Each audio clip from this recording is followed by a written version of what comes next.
1947 India ने अभी अभी इंडिपेंडेंस हासिल की थी। जब हम अपने आजादी का पहला सूरज देख रहे थे, वहीं दूसरी तरफ दुनिया ने सबसे भयानक युद्ध देखा। वो घटना जिसे दुनिया को हिला कर रख दिया। अमेरिका ने वर्ल्ड वॉर 2 को खत्म करने के लिए हिरोशिमा और नागासाकी पर 2 न्यूक्लियर बॉम्ब्स गिरा दिए। पर दुनिया हैरान थी कैसे सिर्फ कुछ ही मिनटों में ये न्यूक्लियर बॉम्ब्स 2 शहरों को धूल में मिला कर रख दिए। A short time ago, an American airplane dropped one bomb on Hiroshima. Radiation का इम्पैक्ट इतना तबाही भरा था कि दुनिया के सबसे पावरफुल नेशंस भी हिल उठे। The temperature at the center of the bomb reached 120 million degrees. 70,000 people are killed. The war ended, but not the dying. लेकिन क्या आप जानते हो, जब पूरी दुनिया ने न्यूक्लियर बॉम्ब को एक वेपन ऑफ मास डिस्ट्रैक्शन माना, तब एक इंसान ने इसे अपॉर्चुनिटी के रूप में देखा। ये इंसान ना तो अमेरिकन था, ना ही रशियन, बल्कि एक इंडियन था, होमी जहांगीर भाभा।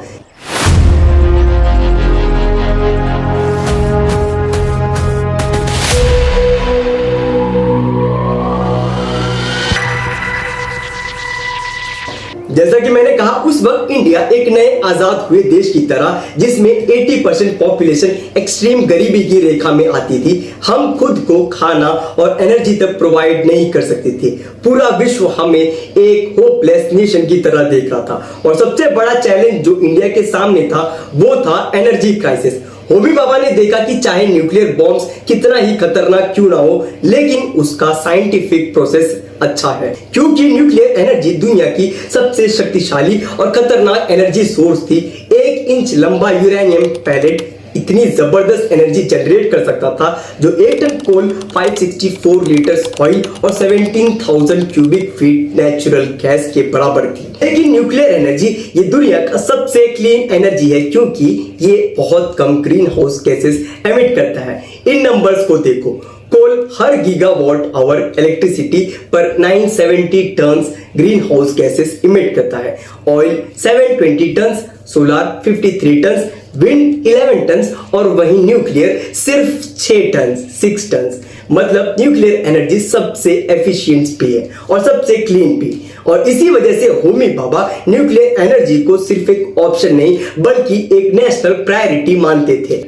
आखिरकार जब होमी भाभा एक ब्रेक थ्रू के बिल्कुल करीब थे, तभी एक ऐसी घटना हुई जो आज तक एक राज बनी हुई है। 24 जनवरी 1966 स्विट्जरलैंड में मिस्टीरियस प्लेन क्रैश होता है, जिसमें होमी भाभा की मिस्टीरियस डेथ हो जाती है। ये सिर्फ एक एक्सीडेंट था या फिर कुछ और था, ये आज तक कोई नहीं जानता। और ये इतना ही नहीं था, इससे सिर्फ 13 दिन पहले लाल बहादुर शास्त्री की भी मिस्टीरियस डेथ हो गई थी।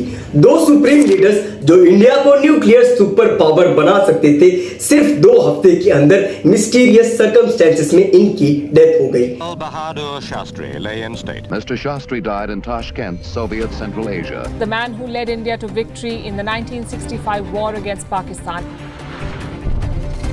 Homi Jahangir Bhabha, father of India's atomic energy program. An untimely death. ये विमान दुर्घटना एक अंतर्राष्ट्रीय साजिश थी। He dreamt of creating a nuclear bomb for India. सवाल यह है कि क्या ये सिर्फ एक इत्तेफाक है या फिर इसके पीछे अमेरिका का हाथ है।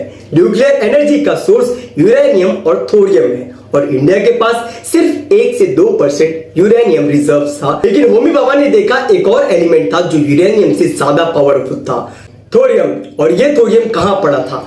इंडिया के बीचेस पर। इंडिया के पास दुनिया का सबसे बड़ा थोरियम रिजर्व्स है। 25% of the world's total thorium reserves.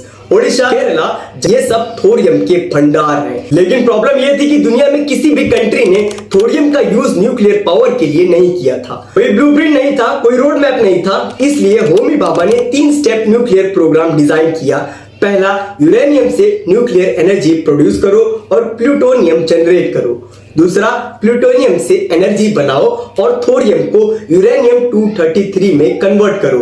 तीसरा, थोरियम और यूरेनियम 233 का यूज करके self sufficient nuclear energy system develop करो। अगर ये प्लान सक्सेसफुल होता तो इंडिया एनर्जी सुपर पावर बन सकता था। और 1956 तक इंडिया ने एस्पेरा रिएक्टर बना दिया था। लेकिन 1962 के इंडो चाइना वॉर और 1965 के इंडो पाक वॉर की वजह से ये प्लान स्लो हो गया। October the 20th, 1962, the first Chinese shells came screaming down, and the war had begun. The Chinese army launched a massive attack on India, both in Ladakh and in the northeast. It was this opportunism that led to the India-Pakistan War of 1965. By April, the armies of India and Pakistan were involved in a full battle. बाबा ने देखा कि अगर India के पास nuclear bomb नहीं होगा तो हम हमेशा अटैक होते रहेंगे। और सिर्फ 2 वीक्स बाद चाइना ने अपना पहला न्यूक्लियर बॉम्ब टेस्ट कर दिया।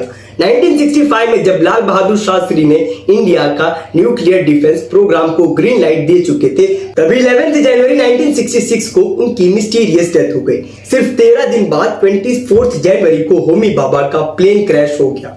और जब भाभा और शास्त्री नहीं रहे तभी 1968 में न्यूक्लियर नॉन प्रोलिफरेशन ट्रीटी यानी कि NPT आई, जिसमें यूएस, यूके, फ्रांस, चाइना और रशिया ने न्यूक्लियर पावर को मोनोपोलाइज कर दिया।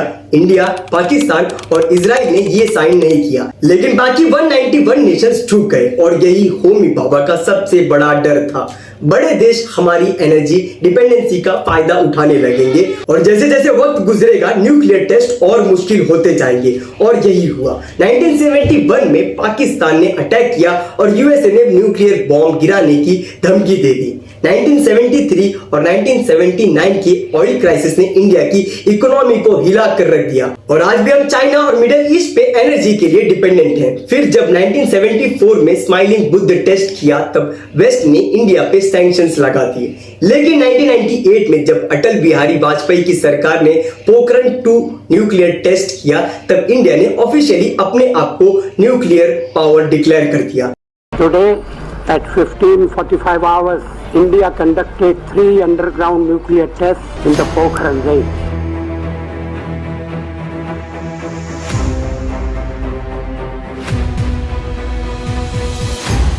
मई 1998 शाम को तत्कालीन भारत के प्रधानमंत्री श्री अटल बिहारी वाजपेयी जी ने राष्ट्र को संबोधित करते हुए कहा था, उनकी बातों ने पूरे देश को गौरव, पराक्रम और खुशी के पल से भर दिया था। विश्व भर में फैले हुए भारतीय समुदाय में एक नए आत्मविश्वास उजागर हुआ था। 11 मई 1998 भारत के पश्चिमी छोर पर राजस्थान के पोखरण में परमाणु परीक्षण किया गया कि हम परमाणु हथियारों का प्रयोग करने में पहल नहीं करेंगे। No first use. एटमी हथियार रक्षा के लिए भी हो सकते हैं।